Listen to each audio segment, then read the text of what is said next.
This is Dr. Chandwaney. I'm presenting this slideshow on chronic total occlusion percutaneous coronary interventions. This slideshow is intended for my cath lab staff at the Oklahoma Heart Institute in Tulsa, Oklahoma. Normally I would make this presentation once or twice a year for all of our new cath lab staff to bring them up to speed on the tools and techniques we're using in the cath lab to open chronic total occlusions. But because of COVID-19, we've been unable to gather to make those presentations. Chronic total occlusion are defined as 100% occlusions in the coronary arteries with no flow, believed to be present for at least 3 months. Chronic total occlusions are very prevalent. They're documented in up to 20% of all diagnostic angiograms performed. This angiogram demonstrates a right coronary artery chronic total occlusion. This is actually a very common scenario. It's a patient who's previously had coronary artery bypass graft surgery more than 10 years ago. The vein graft to the right coronary artery is now occluded, and the patient is left with this chronic total occlusion.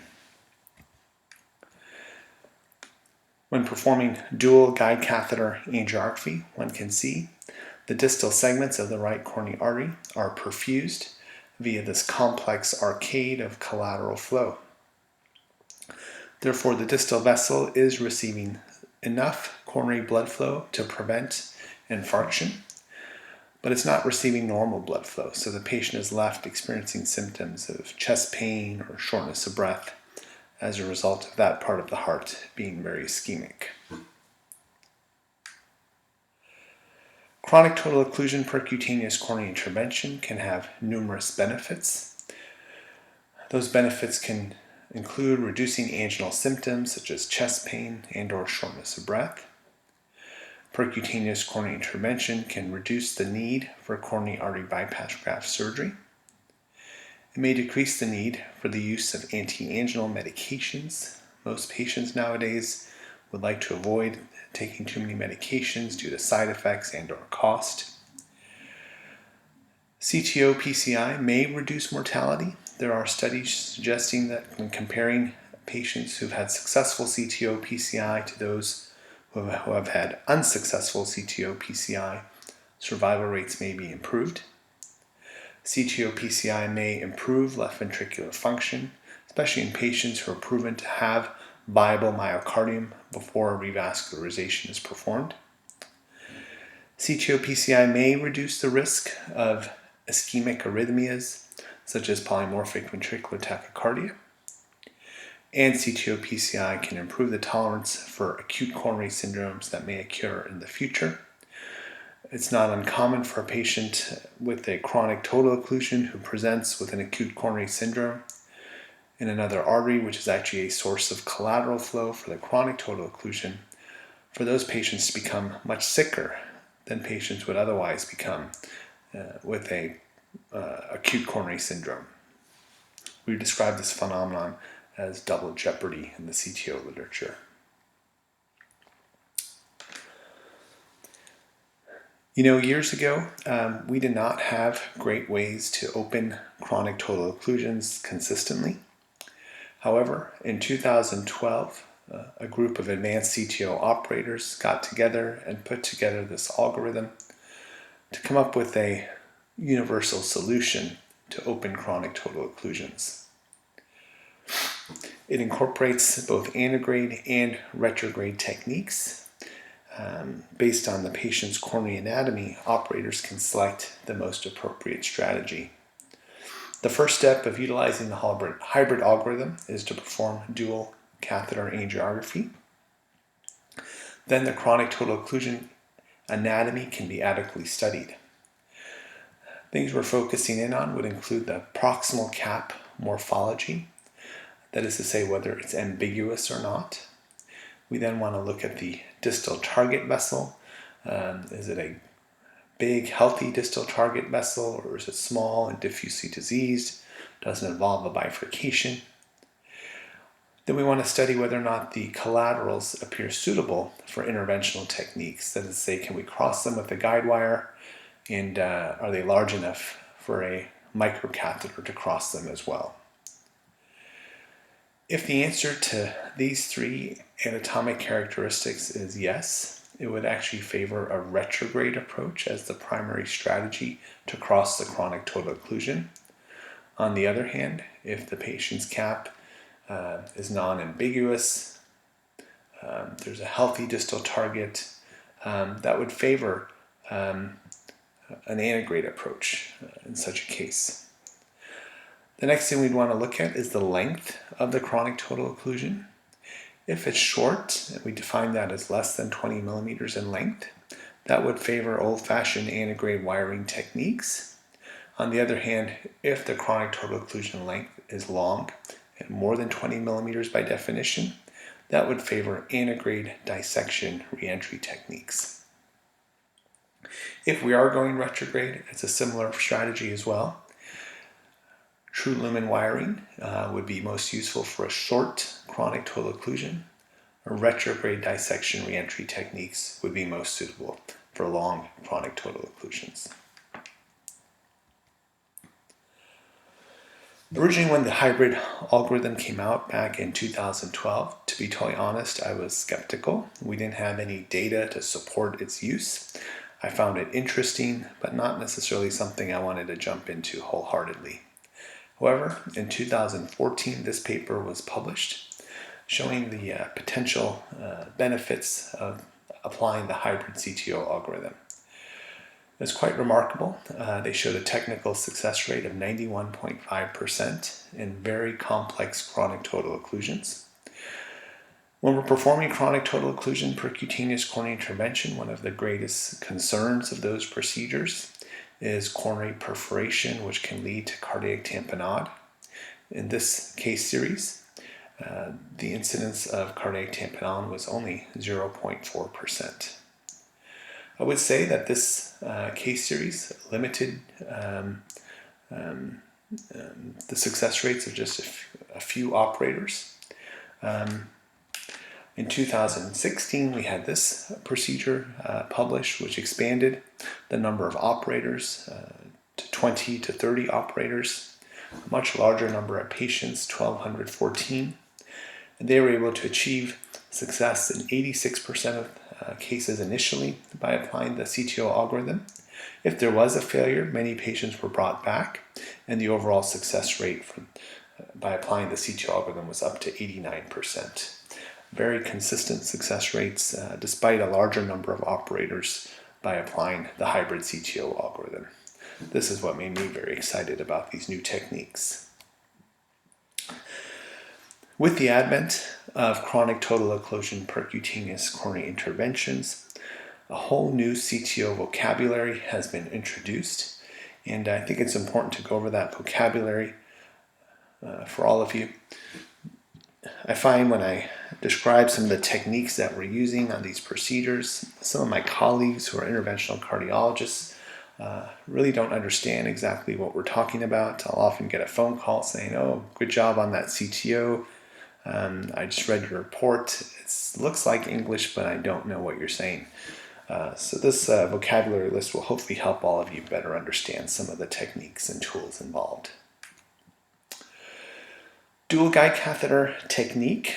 This refers to the situation where we'll take pictures using two separate guide catheters. One catheter will be used to engage the vessel with the chronic total occlusion.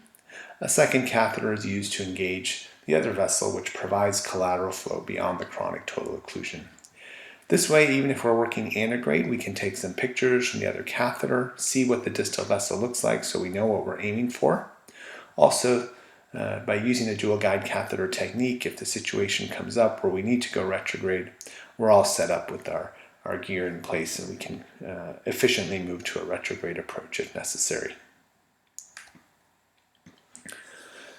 Base of operations basically describes where we are actually applying active effort during the course of a CTO PCI procedure.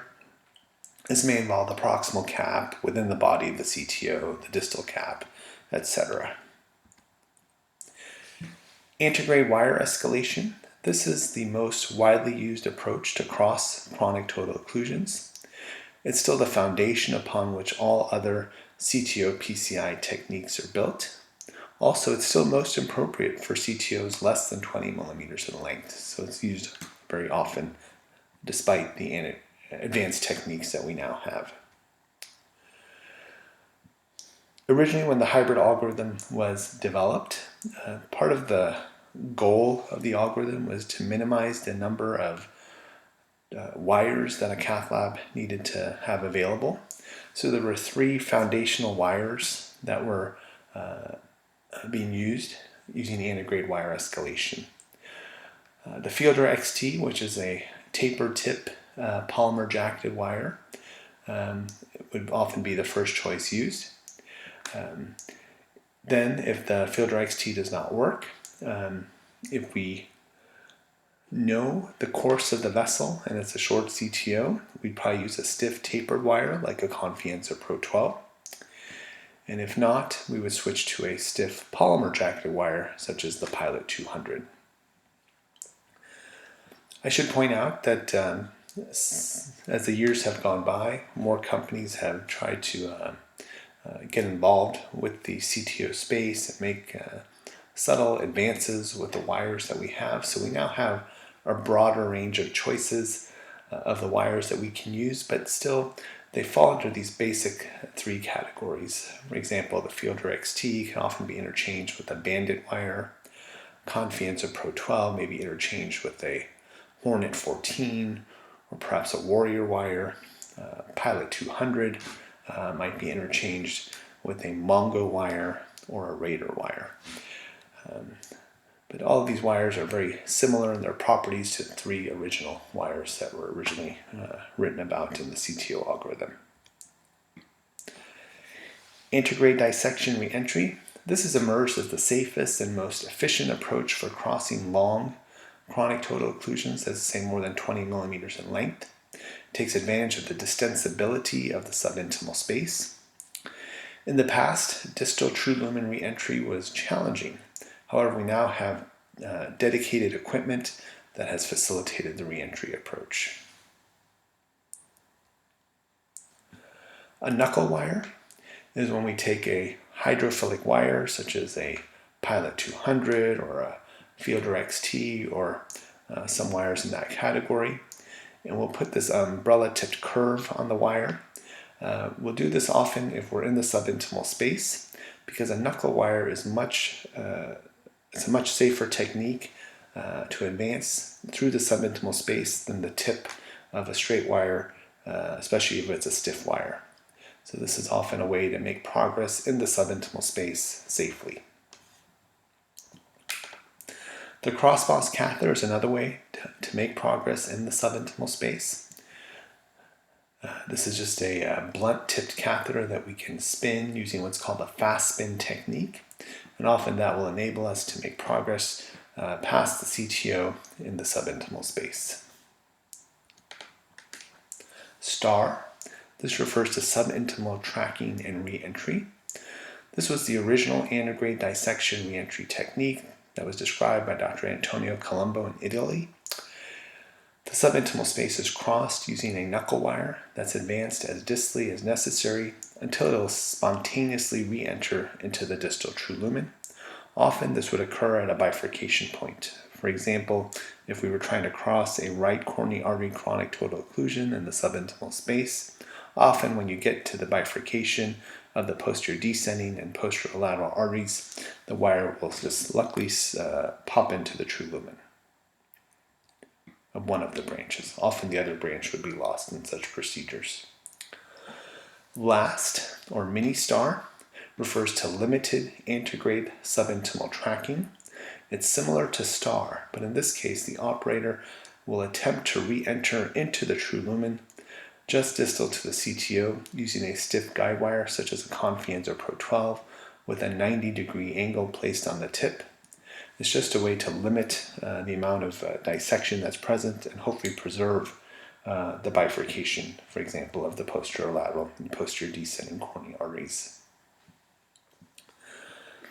Contrast guided star which is also referred to as the Carlino technique, is a technique in which subintimal contrast injection via microcatheter inserted into the proximal cap to create and visualize a dissection plane around the chronic total occlusion that can sometimes facilitate guidewire advancement when we're not making progress at a CTO cap. Basically, we're injecting contrast usually through one of the hard plastic medallion syringes and fracking around the CTO. Stingray re-entry is a technique which has really revolutionized the antegrade dissection re-entry technique and made it more broadly applicable. Here we have a catheter which we can advance into the subintimal space over our wire, which has already entered that subintimal space and has been positioned past the distal cap of the chronic total occlusion. We inflate the Stingray balloon, which is a flat balloon and has 2 exit ports. They'll both be facing opposite directions. Then we'll advance our re-entry wire through the port which is facing towards the true lumen, and then we can achieve re-entry into the true lumen. In the past, this would be done with a Stingray wire. Now you'll see us more commonly do this either with the Astato 20 wire or perhaps a Hornet 14 or another wire like the Hornet 14. This slide demonstrates or summarizes the different types of dissection re-entry techniques. The first technique that we talked about would involve more extensive dissection, such as the star technique, where you have a CTO, we get a wire knuckled past the CTO, we keep pushing it until it spontaneously re-enters into the one of the limbs of the bifurcation. Then we would perform stenting into the CTO vessel. As I mentioned, often the second limb might be lost if we can't rewire that limb. More limited techniques for dissection re-entry. Before we had dedicated re-entry techniques, dedicated re-entry equipment, mini-star or last would be the approach used. You knuckle around the chronic total occlusion. You then use a stiff wire with a 90-degree angle to try and pop into the true lumen before the bifurcation and perform more limited stenting. And now what you'll see most commonly, we'll knuckle past the CTO. Once we get past the CTO, we'll use the Stingray system to perform more controlled re-entry back into the true lumen. Scratch and go. This is a technique that's used to enter the subintimal space in cases with proximal cap ambiguity. It falls under a category of moving the proximal cap. Basically, these are situations where you might have proximal cap ambiguity, which normally would direct you to a retrograde approach for that chronic total occlusion. However, the patient may not have retrograde options. The collaterals may not be robust enough to get a wire across them, or they might be too tortuous to safely get through them, and we're stuck with antegrade techniques for the patient. Therefore, what we could do is incorporate a stiff guide wire, and we'll actually intentionally direct it towards the wall of the, towards the wall proximal to the ambiguous proximal cap. Then a microcatheter is then advanced into that subintimal space, and the stiff wire is exchanged for a hydrophilic knuckle wire, which could be advanced in the subintimal space around the chronic total occlusion, where re-entry can then be performed. Another way to perform the moving the cap maneuver would be balloon-assisted subintimal entry, or BASE. Here, we'll inflate a slightly oversized balloon just proximal to the CTO proximal cap to create a dissection that can facilitate insertion of a hydrophilic wire into the subintimal space, once again to allow us to make progress around the chronic total occlusion, where we can then use re-entry techniques to get back into the true lumen. Another version of BASE, which is more commonly being used right now, is BASE power knuckle, where we'll perform the balloon inflation. We'll have a second microcatheter next to that balloon with the hydrophilic wire in there. We then advance that wire into the subintimal space. We can essentially trap the microcatheter against the wall with our base balloon, and then we can readily advance that knuckle wire down around the CTO pretty efficiently. BASE should not be confused with BAM, which is balloon-assisted microdissection, often referred to as granuloplasty. This is the situation where we'll be inflating an undersized balloon within an uncrossable CTO until that balloon ruptures to create a dissection plane that might facilitate advancement of a balloon further through the chronic total occlusion. This is part of the algorithm of tools that we'll use when we have a wire across the chronic total occlusion, but we're just not able to get any other equipment across, such as balloons or stents. We'll take a small balloon, usually a 1.2 or 1.5 millimeter balloon, just inflate it till it explodes. The contrast will dissipate into the uncrossable CTO cap and basically frack the lesion, and often that will allow us to make progress in the case. Anchored balloon. A workhorse guide wire is advanced into a small proximal side branch, followed by a balloon which is inflated to anchor the guide and facilitate the delivery of balloons or microcatheters across the CTO. This is another situation where we've got a wire across the CTO, but we can't get anything else to go through. It's a technique used to essentially optimize guide catheter support. Here's an example. We have a CTO over here. We've got a wire across the CTO. The balloon won't cross. It keeps pushing our guide out of the vessel, but we've got a side branch over here that we can use. So we'll take a second wire into that side branch, put a balloon in there, inflate the balloon, and that balloon will anchor our system. It gives us more forward force capacity to push a balloon through the CTO lesion. Stick and drive. This is the conventional technique that was used to re-enter into the true lumen when we're using the Stingray re-entry device. The initial puncture is performed into the true lumen using the Stingray or nowadays the Astato 20 wire. After confirmation that the wire is in the true lumen, we'll use a contralateral contrast injection. The wire is then rotated 180 degrees and advanced forward. This is in contrast to the stick and swap technique. In this case, after we puncture into the true lumen using the Stingray wire, the wire is swapped out for a hydrophilic wire, usually the Pilot 200, or perhaps a Raider wire, which is advanced through the tunnel created by the Stingray or Astato 20 wire into the distal vessel to minimize any dissection that may be caused by the stiff-tipped wire.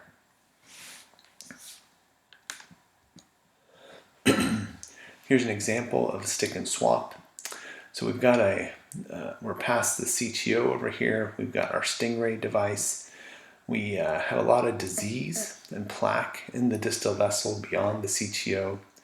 We can make our puncture. Here they're showing it with the Stingray wire towards the opposite wall.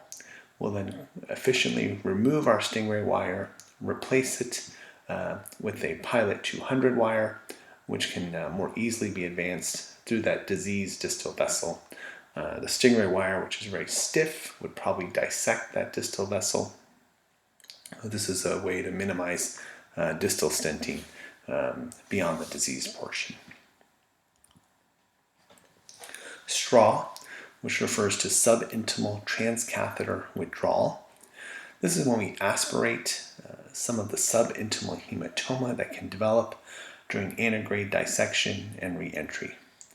The technique can be performed through the Stingray balloon or sometimes through another microcatheter placed adjacent to the Stingray balloon catheter in the subintimal space. So what are we talking about here? So sometimes when we get into the subintimal space, we cross the CTO, a hematoma can actually form adjacent to the stingray site. What's happening here, blood is chasing the catheter through that subintimal space and forming this hematoma here and compressing our reentry site. This would make reentry impossible because it's now filled with blood over here. So what we'll do, sometimes through another catheter or just sometimes through the stingray itself, we'll aspirate. And that can decompress the hematoma that's formed here, bring the flap up to the stingray site, and that makes reentry a lot easier. Bobsled technique. This is just a term used when we would move our reentry device more distally or sometimes more proximally after stingray failure. So we're just basically trying to find an area that's less calcified or fibrotic to an area that has an easier target for reentry. Retrograde approach. This refers to times when the CTO is approached from the distal vessel by advancing a guide wire against the direction of blood flow. The guide wire is advanced into the artery distal to the occlusion, either through a bypass graft or a collateral channel. A little bit of historical perspective on the retrograde approach. This was first described by Drs. Kahn and Hartzler back in 1990. They performed angioplasty of an LAD CTO via an old degenerated saphenous vein bypass graft. In 1996, Dr. Silvestri and his colleagues reported retrograde stenting of the left main via an old degenerated saphenous vein bypass graft. And then finally in 2006, Dr. Sermley and his colleagues reported for the first time retrograde crossing via septal collaterals. This really started the modern era of retrograde PCI techniques through septal and epicardial collaterals. What are the advantages of the retrograde approach? The distal cap is often more easily entered than the proximal cap because it seems to more frequently be tapered. The distal cap, interestingly, is often softer than the proximal cap, perhaps due to lower filling pressures that the cap is exposed to beyond the CTO. The retrograde approach is less frequently anatomically ambiguous as well. Septal surfing. This is a technique that's used to cross septal collaterals which may or may not be angiographically obvious using a soft tip wire, such as a Scion Black or Fielder FC, with a microcatheter. And this is usually the Corsair or perhaps a Turnpike LP in our lab. Retrograde true lumen wiring. Retrograde true lumen to true lumen wiring can be achieved in 20 to 40% of cases that are performed retrograde. It's a favored approach if the CTO length is less than 20 millimeters. We would use similar wire escalation strategies that are utilized with antegrade wire escalation techniques. Retrograde dissection reentry. So this is when the retrograde wire enters the subintimal space and is advanced proximal to the CTO. We would use the reverse cart technique to re-enter into the true lumen proximal to the CTO. Just to help you understand, we normally would not use a stingray device retrograde. The concern is that after you inflate a stingray device, it becomes this pancaked balloon, and when you pull it out through your collaterals, you might shred those collaterals. The majority of retrograde CTO PCI cases will result in this reverse cart technique to complete the procedure. What do we mean by the reverse cart? Before I can explain reverse cart, I should explain CART, which stands for controlled, antegrade, and retrograde tracking and dissection. This is a technique for re-entry into the true lumen after subintimal CTO crossing during a retrograde approach. A balloon is inflated over the retrograde wire, creating a space into which an antegrade wire is advanced. The truth is we usually cannot do CART in the coronaries unless we're working through an old degenerated bypass graft, because if you're working through most collaterals, such as septals or epicardial collaterals, the deflated balloon is probably not safe coming out through those small collaterals and might shred the vessels. Cart is something you've seen us use in the legs. Sometimes when we're working on an SFA CTO, we'll get pedal access. We can use a balloon through the foot, and then we use cart technique to advance the wire antegrade into the true lumen distally. In the coronaries, we're usually limited to reverse cart. But here's just a diagram which shows the cart technique. Again, just imagine this is a leg, this might be the SFA. We've come down, antegrade, we've got a wire in the subintimal space. We might get pedal access below the CTO. We'll bring a balloon up, inflate this balloon. You're just trying to fragment the tissue plane that are separating both of our wires, and by inflating the balloon, often you can get this antegrade wire into the true lumen distally. Not practical for the coronaries. Reverse cart, which is the opposite of cart. Here we're inflating a balloon over the antegrade system instead of the retrograde system. And this is what's more commonly used during CTO PCI. Imagine this is a right coronary artery. We've come antegrade.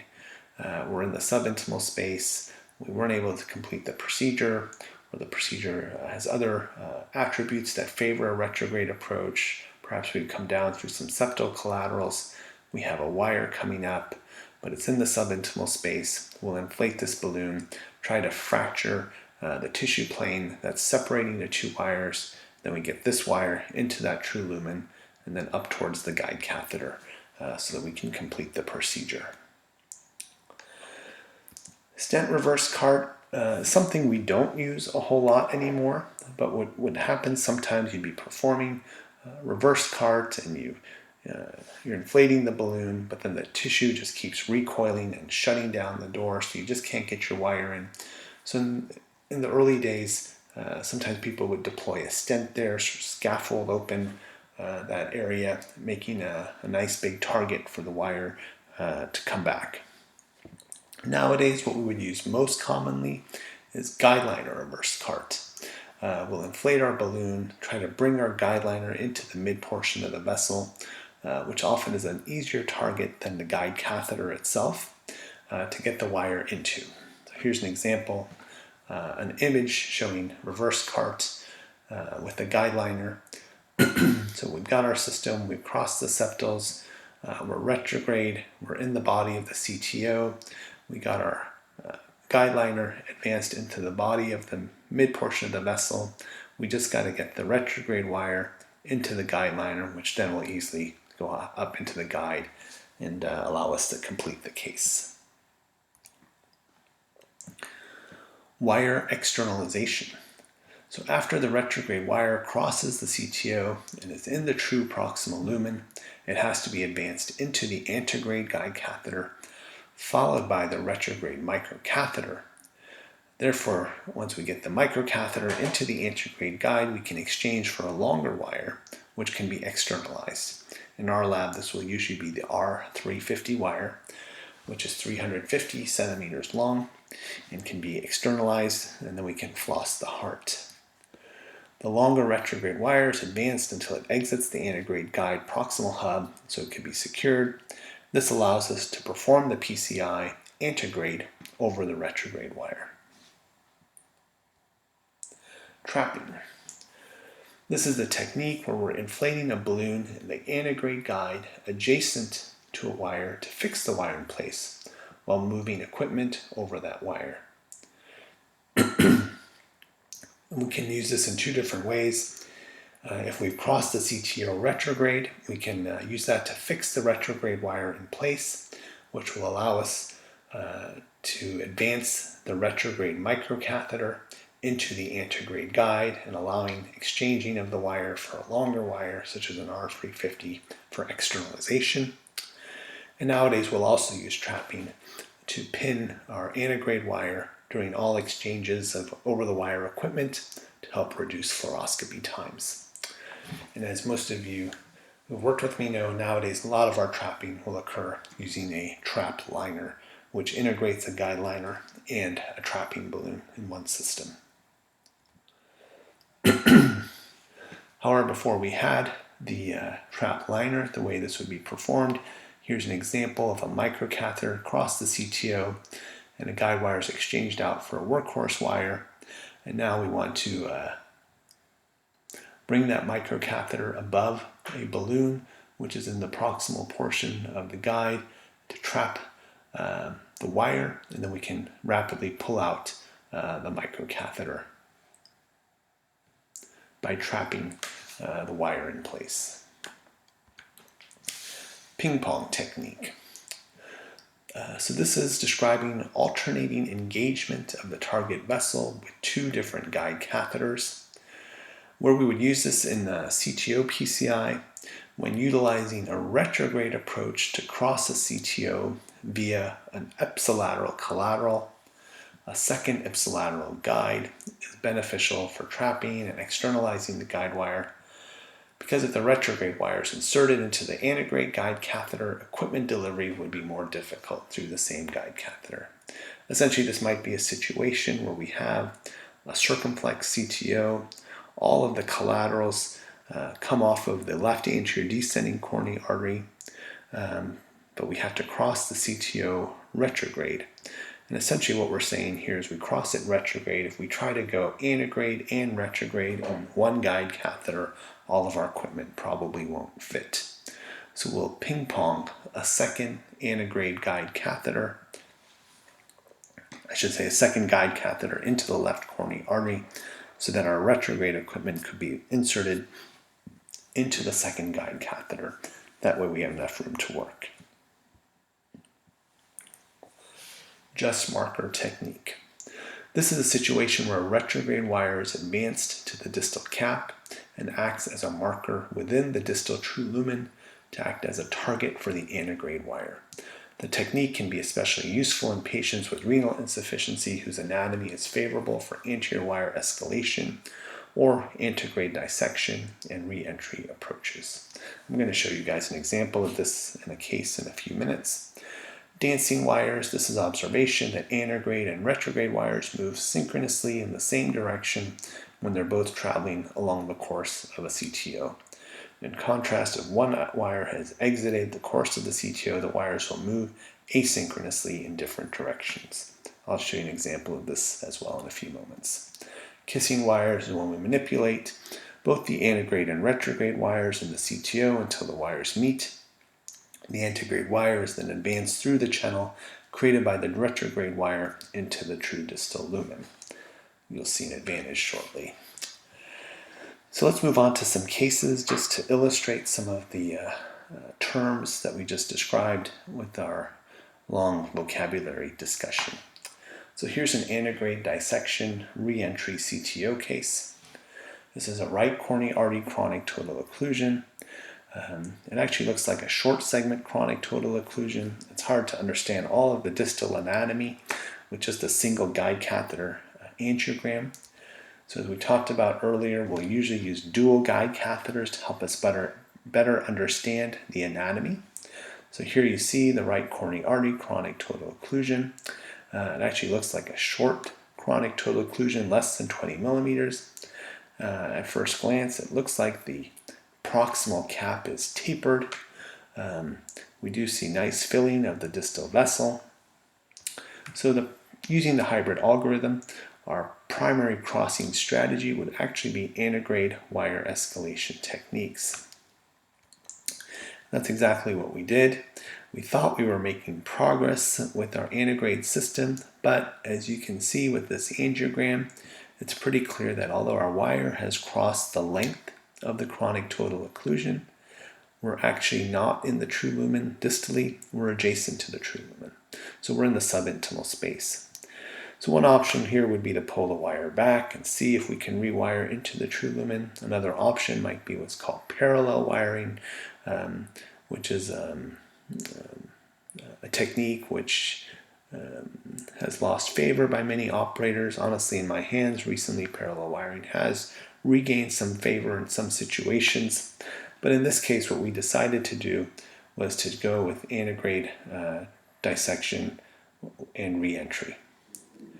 So we just advanced further our wire into the subintimal space down to an area where a re-entry seemed feasible because the vessel is much larger distally than it is here in the mid portion, which has some diffuse disease. What we found here, however, is when we were trying to advance the microcatheter distally, our microcatheter would not make any progress through the CTO. We actually have a 1 millimeter balloon that we were going to try, 1.2 millimeter balloon, I should say, and we just couldn't get any progress there. So what we did was we put a second wire into the right ventricular branch. We inflated a balloon there. We're using the anchor balloon technique. By using that technique, I was able to take a 1.2 millimeter balloon and advance it across the proximal cap of the CTO and dilate there to make some space. There you see the 1.2 millimeter balloon that's inflated next to the anchor balloon in the right ventricular branch vessel. Then we were able to advance a Stingray device through the CTO cap distally to our area of re-entry. You can see there's two little dots here in the distal segment. That's our Stingray device that's been positioned distally, and we're getting set up for re-entry here. Here we've magged up. You see our Stingray device. In this case, I think we actually used a Stingray wire. And we popped into the true lumen of the distal right coronary artery. The angiogram is getting a little bit blurry here, but I think you can appreciate that that wire has entered the true lumen distally. Then it's just a matter of performing angioplasty and stenting, perform some balloon inflations across the area, deploy some stents. We got an excellent result in this right coronary artery chronic total occlusion.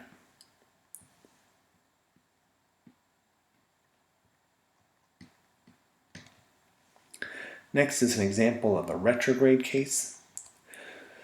This is actually the angiogram I showed you at the start of the presentation. It's a very old right coronary artery chronic total occlusion in this patient who's had bypass surgery more than 10 years ago. When they did his bypass surgery, he received a saphenous vein bypass graft to the right coronary artery. This vessel has probably been occluded for more than 10 years. This is a very complex CTO. It's really hard to understand the anatomy of the proximal cap. There's a lot of some bridging collaterals, some little branches. It's hard to really understand what's going on. We do perform a dual guide catheter angiogram, which does show this arcade of collaterals filling the distal right coronary artery. The other thing to note here is that reconstitution involves a bifurcation. It's a long CTO, more than 20 millimeters in length. Therefore, if we were going to go antegrade, we would probably end up going subintimal. But then re-entry into both limbs of the bifurcation would be difficult, and we might lose one of the limbs of the bifurcation distally. So all of this would point us towards a retrograde approach according to the hybrid algorithm.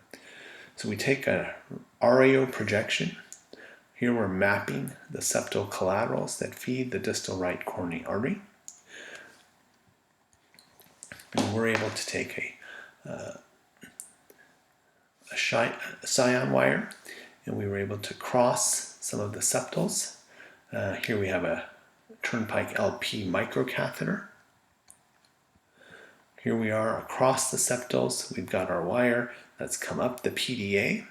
We're actually at the distal cap of the CTO that we showed you earlier.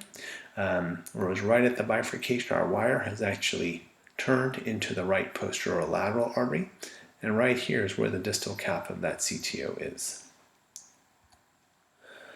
After some manipulation, we were able to direct a wire into the subintimal space distally, so I should say proximally, across the right coronary artery chronic total occlusion.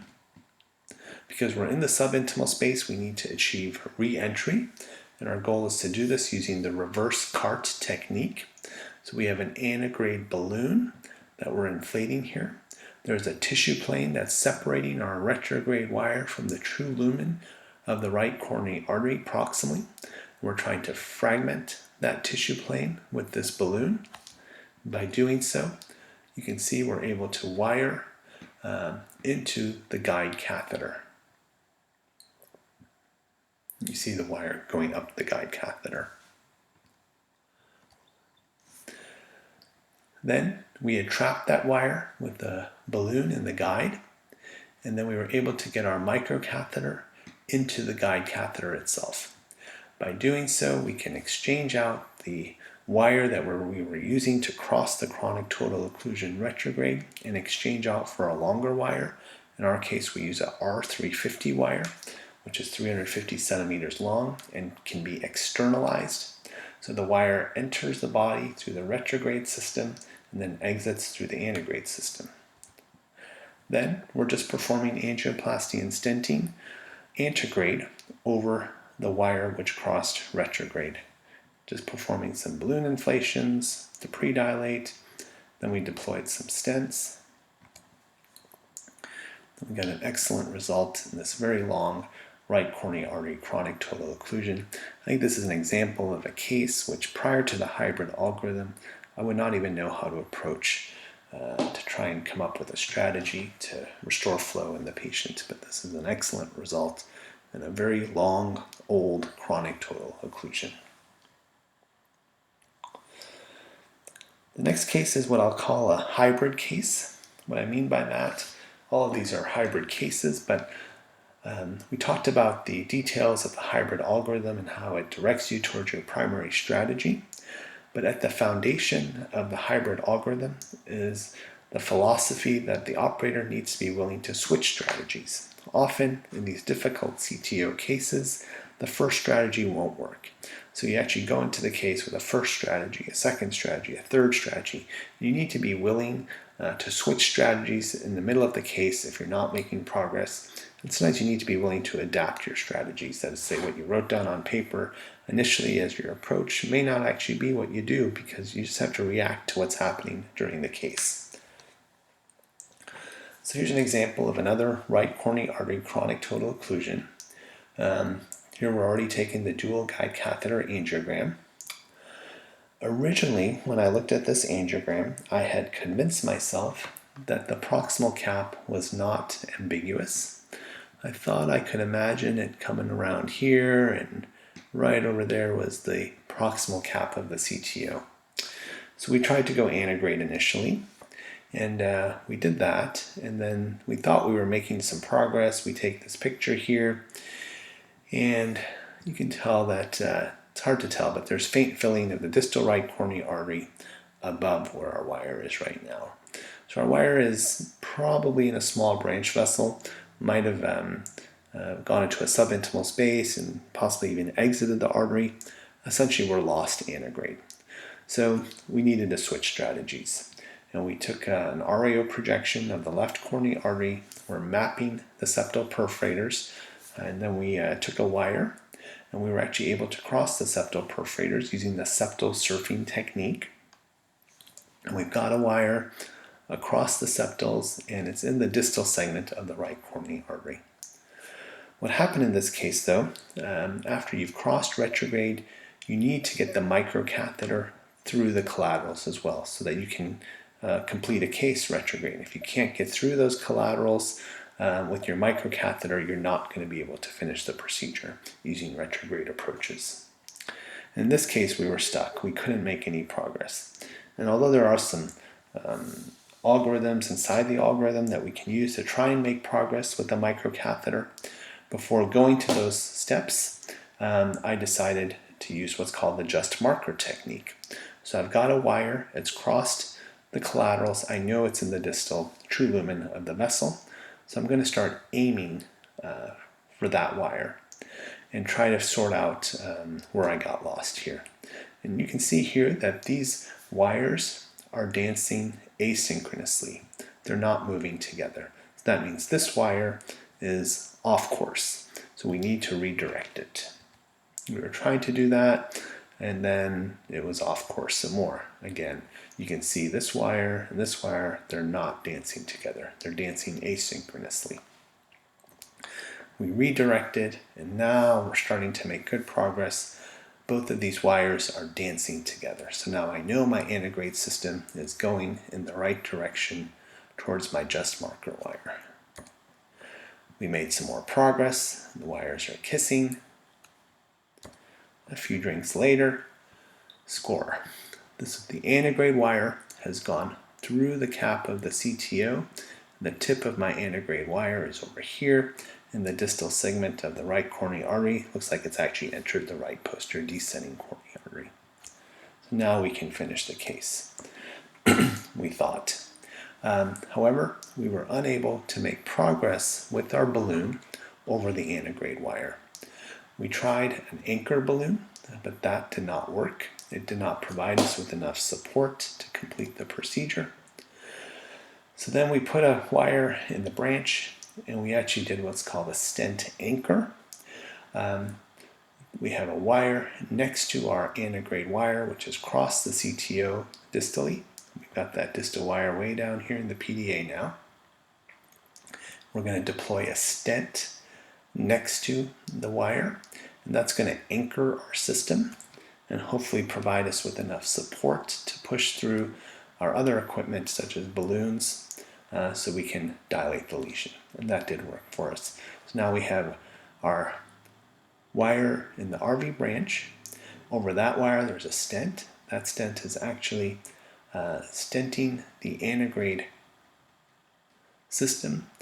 We've stented the branch in the RV up against the wall, and that's anchored our system. We've got a guide liner in place as well, and now we're able to push balloons through the CTO, and then we can just perform some angioplasty and stenting. We got a great result in the CTO as well.